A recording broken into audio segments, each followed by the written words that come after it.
دعا کے لیے رادر سوال تو نہیں لیکن دعا کے لیے اکثر کہتے رہتے ہیں کہ صاحب رزق کی کمی ہے، رزق کی تنگی ہے، گرچہ وہ دعا کراتے وقت ان کے الفاظ اور ہوتے ہیں جو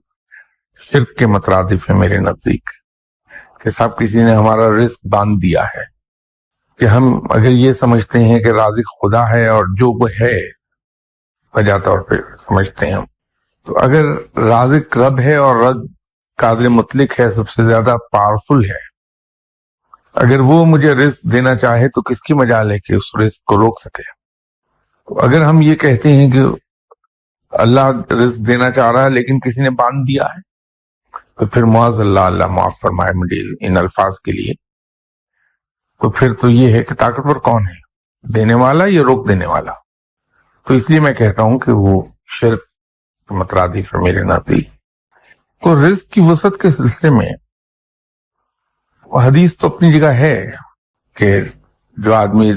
رزق اور عمر میں وسعت چاہتا ہے اس کو چاہیے کہ عزیز رشتہ داروں کے ساتھ تواضع کا سلوک کرے،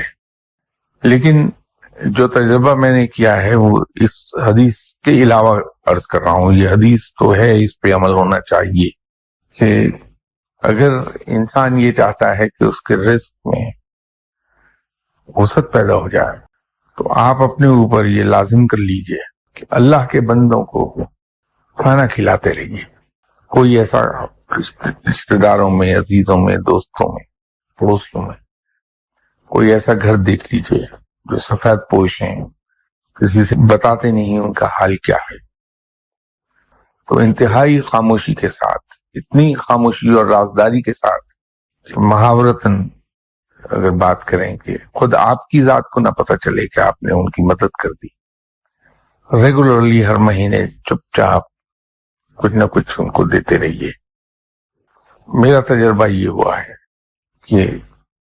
وہ کئی گنا ہو کر واپس اسی وقت لوٹ آتا ہے، خاص طور پر اگر کبھی یہ دیکھیں کہ کوئی شخص مقروض ہے، باوجود کوشش کے وہ اپنا قرض ادا نہیں کر پا رہا، نہایت خاموشی کے ساتھ اس کا قرض ادا کر دیجیے،